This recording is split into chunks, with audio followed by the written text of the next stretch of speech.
राधे राधे मेरे प्यारे साथियों। आप लोगों का बहुत बहुत स्वागत है।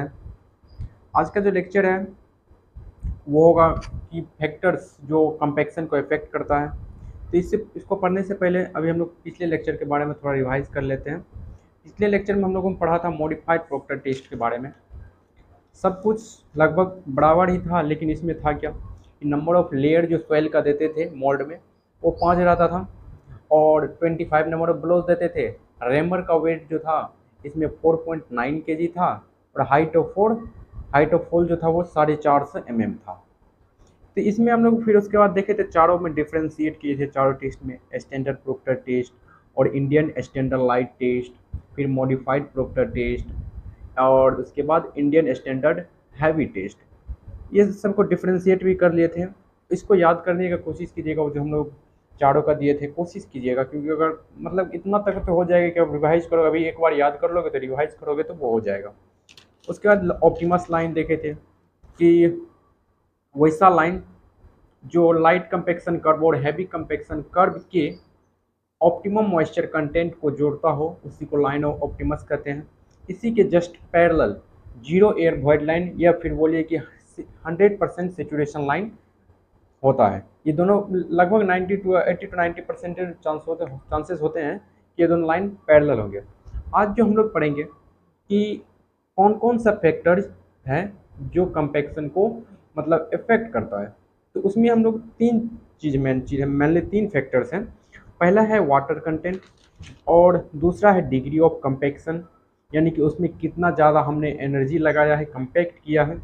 और तीसरा है मेथड ऑफ कंपैक्शन, किस मेथड से हम लोगों ने उस पर कंपैक्ट किया है। क्या हम लोग उसमें रोलर चला के गोल टाइप का जो होता है वो किया है, या फिर हमने रेमर्स दिया है, या फिर हमने उसमें वाइब्रेट कराया है। इस चीज़ों से ये भी उसको अफेक्ट करता है। और हो सकता है नहीं, आज हम लोग पहले इसी को देखते हैं। इस लेक्चर में हम लोग बस फैक्टर्स अफेक्टिंग कंपैक्शन को पढ़ेंगे। तो ठीक है, आते हैं नोट पे। तो चलिए आप लोग हेडिंग डालिएगा, फैक्टर्स अफेक्टिंग कंपैक्शन। कौन कौन सा फैक्टर है जो अफेक्ट करता है कंपैक्शन को। सबसे पहला है वाटर कंटेंट। बेसिकली ये आप लोग सोच सकते हो कि जब इसे जैसे हम लोग वाटर कंटेंट सॉइल में बढ़ाते रहते हैं धीरे धीरे, तो सॉइल क्या होता है उसमें वो और कंपैक्ट होने लगता है। उसका ड्राई डेंसिटी हम लोग देख रहे थे धीरे धीरे, उसका कर्व जो था इस लाइट कंपैक्शन कर्व देख रहे थे धीरे धीरे। इधर वाटर कंटेंट बढ़ रहा है तो इसका मैक्सिमम ड्राई डेंसिटी मतलब कि ये ड्राई यूनिट वेट बढ़ रहा है।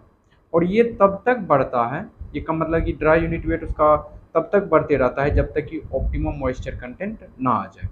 तो वही चीज़ को पूरा इसमें पॉइंट में लिखा हुआ है। At lower water content soil is relatively steep. Water content को W/C से रिप्रेजेंट करते हैं शॉर्ट फॉर्म में। ये कह रहा है कि जब लोअर वाटर कंटेंट रहेगा तो सॉइल जो रहेगा कठोर रहेगा, and hence offer higher resistance against compaction. तब जो है सॉइल कंपैक्ट होने में काफ़ी ज़्यादा रेसिस्टेंस लगाएगा, मतलब प्रतिरोध करेगा, वो कंपैक्ट ना होना चाहेगा। And does not pack into denser stage, और क्या होगा वो डेंस तब पैक मतलब डेंस नहीं होगा, resulting in lower dry unit wait. और इसके कारणवश क्या होगा, उसका ड्राई यूनिट वेट जो होगा लोअर मतलब कम होगा। दूसरा पॉइंट दीजिएगा, but when we increase when increase in water content, यहाँ वी नहीं दीजिएगा, but when increase in water content more layers of water formed surrounding the soil. तब कर रहा है, लेकिन जब हम लोग उसमें वाटर कंटेंट को बढ़ाएंगे तो वाटर का लेयर सॉइल के चारों ओर जो रहेगा, सॉइल सॉलिड्स के सराउंडिंग द सॉलिड्स, तो उसमें क्या होगा, सराउंडिंग द, यहाँ सॉलिड कर दीजिएगा, इसको काट के आप लोग सॉलिड लिख लीजिएगा, SOLID सॉलिड, इसको काट soil solid surrounding the solids. ये कह रहा है जैसे ही जैसे हम लोग वाटर कंटेंट को बढ़ाएंगे कि तब क्या होगा, सॉइल के सॉलिड्स में वाटर का कई सारा लेयर बनना शुरू होगा, which increase the lubrication effect, जो सॉइल का लुब्रिकेशन इफेक्ट बढ़ा देगा। लुब्रिकेशन कहने का मतलब हुआ कि हम लोग देखते हैं कि गाड़ी में ऑयल देते हैं ना, जिसके वजह से क्या होता है वो एक तरह से फिसलने लगता है। उसी तरह से यहाँ वाटर भी एक लुब्रिकेशन का ही काम करता है, जो कि सॉइल सॉलिड को लुब्रिकेशन बढ़ा देता है। Lubrication effect under which soil solids become workable, जिसके कारण बस क्या होगा कि सॉइल का सॉलिड्स जो होगा वर्केबल हो जाएगा and came into denser stage. और क्या उसके बाद क्या होगा, वो डेंसर स्टेज में आ जाएगा। इसके डेंसर स्टेट के बाद भी कुछ पॉइंट है, उसको लिखते हैं। Resulting in higher dry unit weight, जिसका रिजल्ट क्या होगा कि उसका ड्राई यूनिट वेट जो होगा बढ़ जाएगा। This increase of water content up to OMC, ये जो हम लोग वाटर कंटेंट सॉइल में बढ़ा रहे हैं, फिर उसका ड्राई यूनिट वेट क्या हो रहा है, फिर बढ़ते जा रहा है। ये इंक्रीज तब तक करेगा जब तक कि उस सॉइल का OMC ना आ जाए। अगर OMC आ गया, मतलब ऑप्टिमम मॉइस्चर कंटेंट उस सॉइल का आ गया, तब जो उसके बाद हम लोग उसमें वाटर कंटेंट मिलाएंगे, फिर कंपैक्ट करेंगे, तो उसका ड्राई यूनिट वेट जो होगा कम आना शुरू हो जाएगा। धीरे धीरे और बढ़ाएंगे, धीरे धीरे और कमते जाएगा, क्योंकि हम लोग कर्व देखे ही थे, उसका कर्व कुछ ऐसा था। ये अगर आ गया, टॉप अगर यहाँ से ऐसा था, तो टॉप अगर आ गया है, उसके बाद अगर इधर बढ़ोगे तो ये देख रहे हो धीरे धीरे घट रहा है। यही चीज़ उस चीज़ को बताया हुआ है। दूसरा फैक्टर जो इसको अफेक्ट करता है वो है degree of compaction. Degree of compaction कहने का मतलब हुआ कि हम लोग उसमें कितना ज़्यादा कंपैक्ट किए हैं, मतलब कितना ज़्यादा उसमें एनर्जी प्रोवाइड किए हुए हैं। जितना ज़्यादा एनर्जी प्रोवाइड करेंगे, यानी कि जितना ज़्यादा उसमें हम लोग कंपैक्ट करेंगे, उतनी ज़्यादा ही सॉइल कंपैक्ट होगी। वही लिखा हुआ है, degree of compaction means energy provided in compaction, either light compaction और हैवी कंपेक्शन। तो वही लिखा हुआ है, with increase in degree of compaction, जैसे जैसे हम लोग डिग्री ऑफ कंपेक्शन को बढ़ाएंगे, maximum dry unit wait increases, तो उसका ड्राई यूनिट वेट जो होगा वो इंक्रीज करेगा। जितना ज़्यादा हम लोग मतलब उसको कंपैक्ट करेंगे, ड्राई यूनिट वेट उसका बढ़ते जाएगा और उसी के अनुसार उसका मैक्सिमम ड्राई यूनिट वेट और ऊपर जाएगा। एंड कोरोस्पोंडिंग OMC डिक्रीजेज, हम लोगों ने देखा था कि लाइट कंपेक्शन कर्व और हैवी कंपेक्शन कर्व में OMC जो है हैवी कंपेक्शन कर्व का पहले ही मिल जाता है, मतलब काफ़ी कम में ही मिल जाता है। तो क्यों, क्योंकि उसमें डिग्री ऑफ कंपेक्शन काफ़ी ज़्यादा थी, क्योंकि उसमें 5 नंबर ऑफ मतलब कि 5 लेयर में सॉइल को फिल किए थे और फिर उसको हम लोग कंपैक्ट किए थे। But there is no direct relationship between this increase and decrease, लेकिन जो है ये जो मतलब हम लोग कंपैक्शन बढ़ा रहे हैं तो उसमें ड्राई यूनिट वेट बढ़ रहा है, तो ये इंक्रीज और डिक्रीज में जो है ना कोई डायरेक्ट रिलेशनशिप नहीं है। तो यहाँ तक आप लोग नोट करो। फिर एक और है मेथड ऑफ कंपैक्शन। तीसरा फैक्टर है मेथड ऑफ कंपैक्शन, मतलब हम लोग जो सॉइल को कंपैक्ट कर रहे हैं वो किस मेथड से कर सकते हैं। कंपैक्शन, सॉइल का कंपैक्शन जो है वो हम लोग रोलर से कर सकते हैं, रेमर से कर सकते हैं और वाइब्रेटर से कर सकते हैं। रोलर हुआ जो गाँव सब में देखते नहीं थे, जिसका सरफेस पूरा स्मूथ रहता था, चिकना सरफेस होता था, वो होता है रोलर, बड़ा सा जो गोल टाइप का रहता है। रेमर हुआ हथौड़ा, जो हम लोग गाँव में घर में बेसिकली यूज जिसको जो करते हैं उसको धुरमुट कहते हैं। अब आप लोग क्या कहते हो पता नहीं, लेकिन हम लोग की तरफ इसको धुरमुट कहा जाता है।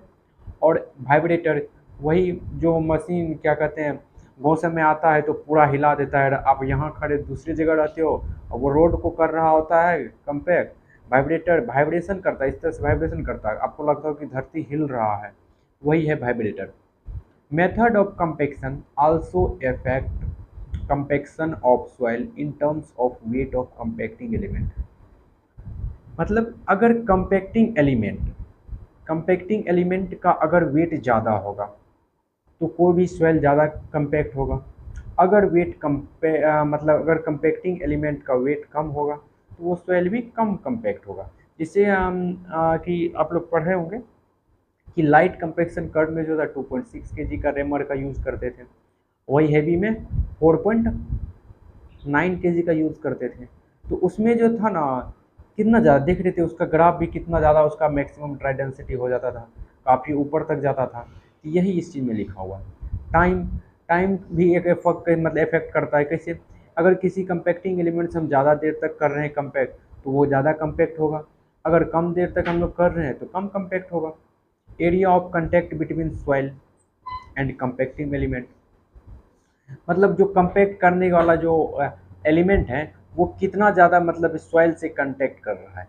अगर ये कंपैक्टिंग एलिमेंट का एरिया जो होगा कम रहेगा तो वो ज़्यादा कंपैक्ट होगा, और अगर वही कंपैक्टिंग एलिमेंट का ज़्यादा एरिया रहेगा तो वो कम कंपैक्ट करेगा।